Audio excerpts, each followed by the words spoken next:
Most advisors underestimate how long it actually takes to get CAS. Some imagine they'll be signed off in a few weeks, others fear it's going to take them years upon years. But the truth is, for most people anyway, it takes about 3 to 9 months. And in this lesson, I'm going to walk you through what really happens during that time so you know what to expect and more importantly, how to prepare. Now, let's start with the blatantly obvious thing. Why does CAS take 3 months for some and 9 months for others? So the first thing is case volume. If you're in a busy role, you'll build evidence faster. If you're slower to get leads, it's going to take you longer. Second one is case complexity. Straightforward employed cases are so much easier to be signed off than self-employed or unusual situations. Supervisor standards is another one. Some networks are stricter than others. One might sign you off after 6 cases, others might want 15. Your habits is another thing. If you document clearly, you will progress faster. If you're sloppy, you need to expect delays. So let's talk about the phases of the journey of CAS. Think of CAS in 3 phases. So 1 is a supervised stage. Every case is checked in detail and you'll feel under the microscope, and that is normal. Number 2 is the guided independence. You're still supervised, but your manager starts to trust you a bit more. You might get lighter checks or feedback after the fact.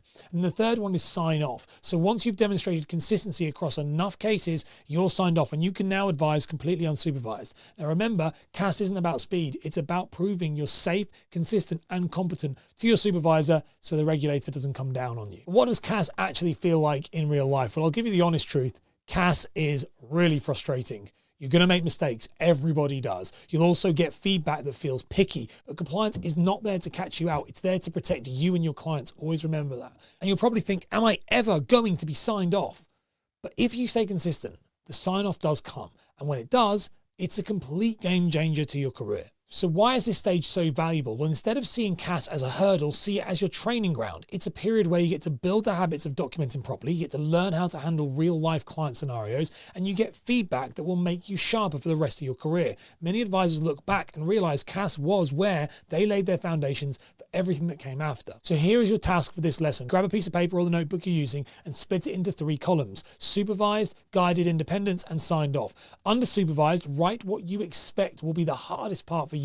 Under guided independence, write how you would like to show your manager you're progressing. And under signed off, write how life will feel once you get CAS. This will help you see the journey not as one long slog, but as 3 clear stages that you can move through. In the next session, we're going to be talking all about how to build habits that compliance love so you get signed off quicker with less stress.